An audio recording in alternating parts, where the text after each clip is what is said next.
السلام علیکم ناظرین، میں محمد اسلم حسین سیاست کی عالمی خبروں میں آپ سب کا استقبال۔ فلسطینی مزاحمتی تحریک حماس نے اطلاع دی ہے کہ غزہ میں جنگ بندی کے لیے ہونے والے مذاکرات میں کوئی نئی پیش رفت نہیں ہوئی ہے۔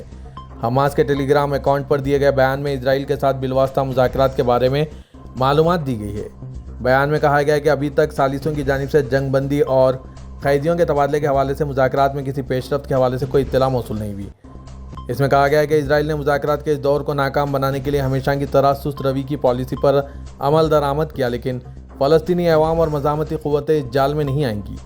اسرائیلی وزیر اعظم بنیامین نتن یاہو کے پریس آفس سے جاری کردہ بیان میں کہا گیا ہے کہ قیدیوں کے تبادلے کے مذاکرات کے دائرہ کار میں قطر سے واپس آنے والا اسرائیلی وفد کل شام مصر جائے گا۔ واضح ہے کہ حماس اور اسرائیل کے درمیان جنگ بندی کے مذاکرات میں گزشتہ ہفتے امیدیں بڑھ گئی ہے۔ حماس کے وفد نے گزشتہ ہفتے اعلان کیا تھا کہ اس نے میز پر جنگ بندی کے مسودے پر اپنا رد عمل ثالثیوں کو بھجوا دے گا۔ اسرائیلی سیکورٹی حکام نے کہا کہ ایسا پہلی بار ہوا ہے کہ حماس کے ساتھ معاہدے میں ہم اتنے قریب پہنچے ہیں۔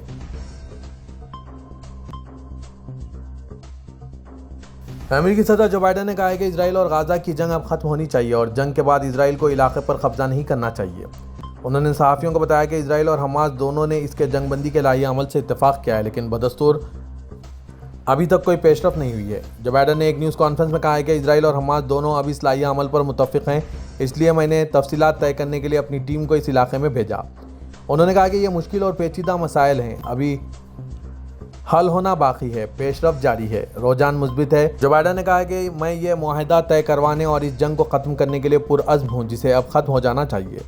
فلسطینی اسلامی گروپ حماس نے امریکی منصوبے کے ایک اہم حصے کو قبول کرتے ہوئے اپنے اس مطالبے کو مسترد کر دیا ہے کہ اسرائیل معاہدے پر دستخط کرنے سے پہلے مستقل جنگ بندی کا عہد کریں۔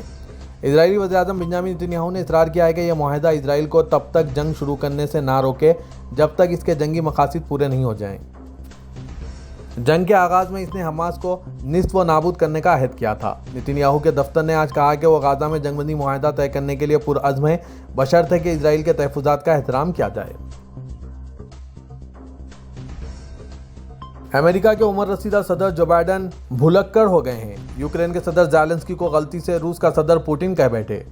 نیٹو اجلاس کے بعد اسٹیج پر خطاب میں صدر جو بائیڈن نے کہا کہ اب میں مائک یوکرین کے صدر کے حوالے سے کرتا ہوں جو بہت حوصلہ مند اور پرعزم ہیں۔ خواتین اور حضرات، اب صدر پوٹن بات کریں گے۔ تاہم جو بائیڈن نے صدر زیلنسکی کو صدر پوٹن کہنے کی غلطی کا فوراً ہی احساس کر لیا اور کہا کہ صدر زیلنسکی صدر پوٹن کو ہرائیں گے۔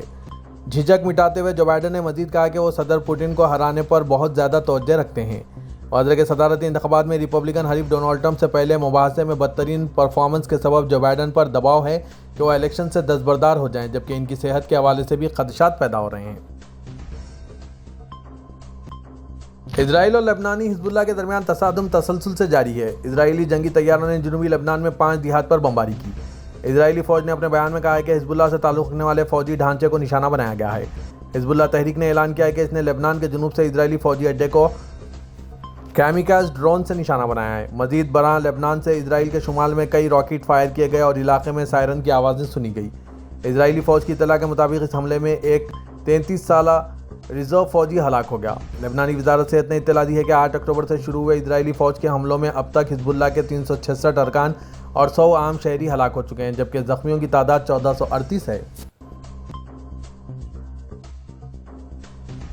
دنیا کی 108 ارب آبادی چند برس میں 10 ارب سے زائد ہو جائے گی۔ دنیا بھر میں 11 جولائی کو آبادی کا عالمی دن منایا گیا۔ اس دن کی مناسبت سے اقوام متحدہ کی جانب سے دنیا کی بڑھتی ہوئی آبادی پر رپورٹ جاری کی گئی۔ اقوام متحدہ کے پاپولیشن ڈویژن کے تخمینے کے مطابق 1950 میں مردم شماری کے وقت دنیا کی آبادی 2.5 ارب تھی، جس میں 3 گنا اضافہ ہو چکا ہے۔ اقوام متحدہ کی رپورٹ کے مطابق آئندہ آنے والی دہائیوں میں دنیا کی آبادی میں 2 ارب سے زیادہ افراد کا اضافہ متوقع ہے، جبکہ دنیا میں لوگوں کی کل تعداد 2080 کی دہائی میں عروج پر ہوگی۔ رپورٹ کے مطابق دنیا کی آبادی 2080 کی دہائی میں 10 ارب کے قریب ہوگی اور پھر اپنے عروج پر پہنچنے کے بعد آہستہ آہستہ کم ہونے لگے گی۔ رپورٹ تیار کرنے والے اقوام متحدہ کے پاپولیشن ڈویژن سربراہ جان ولمت کا کہنا ہے کہ موجودہ صدی میں دنیا کی آبادی کے عروج پر پہنچنے کا امکان تقریباً 80% زیادہ ہے۔ متحدہ عرب امارات کے دارالحکومت ابوظہبی میں ایک سڑک کو 84 سالہ ہندوستانی ڈاکٹر کا نام دیا گیا ہے۔ ملک کے شعبے صحت میں ان کی نمایاں خدمات پر انہیں یہ اعزاز سے نوازا گیا۔ محکمہ بلدیہ و ٹرانسپورٹ نے ابوظہبی کی ایک سڑک کو ڈاکٹر جارج میتھیو اسٹریٹ کا نام دیا۔ یہ سڑک المفرق میں میڈیکل سٹی کے قریب واقع ہے۔ ڈاکٹر میتھیو نے کہا کہ میں پہلی مرتبہ جب متحدہ عرب امارات آیا اس وقت انفراسٹرکچر بن رہا تھا۔ میں نے اپنے آپ کو لوگوں کی مدد کے لیے وقف کر دیا تھا۔ میں بے حد ممنون و مشکور ہوں کہ میری خدمات کو تسلیم کیا گیا۔ ڈاکٹر میتھیو 26 سال کی عمر میں 1967 میں متحدہ عرب امارات آئے تھے۔ ابتدا میں امریکہ جانے کے لیے تیاری میں تھے، لیکن ان کے ایک مشنری دوست نے الائن کی ایسی خوبصورتی بیان کی کہ وہ یہیں کے ہو کر رہ گئے۔ انہوں نے شیخ زاید کی سرپرستی میں پہلا کلینک کھولا تھا۔ وہ کئی اہم عہدوں پر فائز رہے۔ متحدہ عرب امارات کی حکومت نے ڈاکٹر میتھیو اور ان کی فیملی کو 10 سال قبل امارت کی شہریت دے دی تھی۔ خلیجی ممالک ان دنوں شدید گرمی کی لپیٹ میں ہیں۔ گرم موسم کے حوالے سے دبئی میں ڈرائیورز کو وارننگ جاری کر دی گئی۔ بین الاقوامی خبررساں ادارے کی رپورٹ کے مطابق گرم موسم میں گاڑیوں کے ٹائر پھٹنے کے واقعات بڑھ جاتے ہیں، جبکہ ان دنوں دبئی اور اس کے ارد گرد کے علاقوں میں شدید گرمی کی لہر جاری ہے۔ ماہرین کا کہنا ہے کہ موسم گرما کی وجہ سے ٹائر کا ربر نرم ہو سکتا ہے، جس سے اس کے پنکچر ہونے اور پھٹنے کا خطرہ زیادہ ہو جاتا ہے۔ ٹائر مسلسل گرم رہنے کے بعد اس کی حالت خراب ہو جاتی ہے اور ان میں دراریں اور پھٹنے کا زیادہ خطرہ پیدا ہوتا ہے۔ ماہرین کے مطابق گرم موسم میں خاص طور پر احتیاطی تدابیر پر عمل کرنا چاہیے تاکہ حادثات اور پریشانی سے محفوظ رہا جا سکے۔ دوسری جانب متحدہ عرب امارات کے عمرہ زائرین کے لیے اچھی خبر سامنے آئی ہے۔ سعودی عرب میں شدید گرمی کے باعث UAE میں عمرے کے پیکج کی قیمت میں 25% کمی کر دی گئی۔ سعودی روڈ جنرل اتھارٹی کا کہنا ہے کہ مملکت کے متعدد شاہراہوں پر روڈ سیفٹی رولز کے تحت بنائے جانے والی کراسنگ کی وجہ سے ٹریفک حادثات میں 92% کمی ریکارڈ کی گئی ہے۔ عاجل نیوز کے مطابق اتھارٹی کا مزید کہنا تھا کہ سڑکوں کے نیٹ ورک کو سیفٹی رولز کے تحت بنانے کی وجہ سے حادثات میں نمایاں کمی واقع ہو رہی ہے۔ شاہراہوں کو اہم چوراہوں پر شمسی توانائی کا استعمال کرتے ہوئے خصوصی انتباہی لائٹیں نصب کی گئی، جس سے ڈرائیوروں کو سڑک کے موڑ اور چوراہوں کا درست اندازہ کرنے میں سہولت ہو رہی ہے۔ شمسی توانائی کے استعمال سے جہاں صاف انرجی حاصل ہوتی ہے، وہاں ماحول کو آلودگی سے بھی محفوظ رکھنے میں مدد ملتی ہے، جبکہ ان لائٹوں اور سگنل سے ڈرائیوروں کو بھی بڑی سہولت ہو رہی ہے۔ واضح کہ روڈ جنرل اتھارٹی کی جانب سے مملکت کے مختلف شہروں میں ایسے 139 چوراہوں پر سولار سسٹم کا استعمال کرتے ہوئے ایسی لائٹیں اور سگنلز استعمال کیے گئے جو ڈرائیوروں کے لیے رات میں کافی معاون ثابت ہوتے ہیں۔ یہ لائٹیں اہم ہائی ویز کی کراسنگ اور چوراہوں پر نصب کیے گئے جہاں لائٹیں نہ ہونے کی وجہ سے ٹریفک حادثات رونما ہو رہے تھے۔ سعودی وزیر خارجہ شہزادہ فیصل بن فرحان سے ریاض میں وزارت کے ہیڈ کوارٹر میں فرانسیسی صدر کے مشیر برائے مشرق وسطیٰ اور شمالی افریقہ این کلیئر لیجنڈری نے ملاقات کی۔ سرکاری خبررساں ادارے SPA کے مطابق اس موقع پر سعودی عرب اور فرانس کے تعلقات اور انہیں مختلف شعبوں میں مضبوط کرنے اور مزید ترقی دینے کے طریقوں کا جائزہ لیا گیا۔ ملاقات میں علاقائی پیش رفت، بالخصوص غزہ میں ہو رہی پیش رفت اور اس سلسلے میں کی جانے والی کوششوں پر بھی تبادلہ خیال کیا گیا۔ ملاقات کے اس موقع پر وزارت خارجہ میں یورپی امور کے جنرل ڈپارٹمنٹ کے ڈائریکٹر جنرل شہزادہ سعد بن منصور آل سعود بھی موجود تھے۔ مدینہ ریجن ڈیولپمنٹ اتھارٹی نے پائیدار ترقی کے اہداف کے حصول کو تیز کرنے کے لیے معیار زندگی کے اقدام میں حصہ لیا، جس کا اہتمام معیار زندگی پروگرام سعودی ویژن 2030 کے تحت اقدامات میں سے ایک ہے اور اقوام متحدہ کے انسانی آبادکاری پروگرام کے ذریعے کیا گیا۔ یہ تقریب 8 سے 18 جولائی تک نیو یارک میں اقوام متحدہ کے ہیڈ کوارٹر میں پائیدار ترقی پر اعلیٰ سطحی سیاسی فورم کے موقع پر منعقد ہوئی ہے۔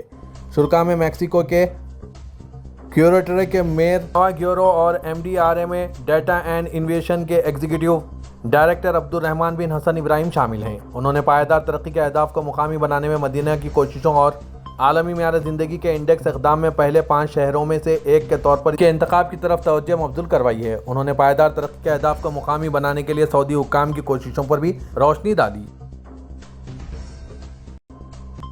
نیٹو اجلاس میں شرکت کی غرض سے امریکہ کے دارالحکومت واشنگٹن کا دورہ کر رہے صدر ترکی رجب طیب اردوغان نے وسیع پیمانے پر مذاکرات سر انجام دیے۔ صدر اردوغان کے 2 طرفہ رابطے جو پہلے دن ہنگری کے وزیر اعظم وکٹر اوربان کے ساتھ شروع ہوئے تھے، یونانی وزیر اعظم، جرمن چانسلر اولاف شولز اور اٹالوی وزیر اعظم جارجیا میلونی کے ساتھ جاری رہے۔ اردوغان نے ایک بار پھر اس بات پر زور دیا کہ غزہ میں اسرائیل کے قتل عام کو روکنا ضروری ہے۔ صدر اردوغان کی سربراہی اجلاس کے آخری دن بھی مصروفیات جاری رہی۔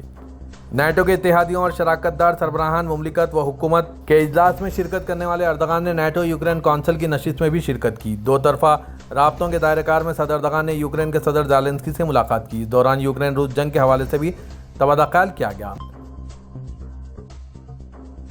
پاکستان کی سپریم کورٹ نے سنی اتحاد کونسل کے مخصوص نشستوں سے متعلق کیس پر الیکشن کمیشن اور پشاور ہائی کورٹ کا فیصلہ کالعدم قرار دے دیا۔ آج جمعے کو سپریم کورٹ نے 8 ججز کے اکثریتی فیصلے میں کہا کہ پشاور ہائی کورٹ اور الیکشن کمیشن کا فیصلہ آئین کے خلاف ہے۔ پاکستان تحریک انصاف سیاسی جماعت تھی اور ہے۔ سپریم کورٹ کے فیصلے میں تحریک انصاف کو خواتین اور اقلیتوں کی مخصوص نشستوں کے لیے اپنی فہرست فراہم کرنے کی ہدایت دی گئی۔ عدالت نے کہا کہ پی ٹی آئی مخصوص نشستوں کی حقدار ہے اور اس کے لیے اپنی فہرست 15 دنوں کے اندر جمع کرائے۔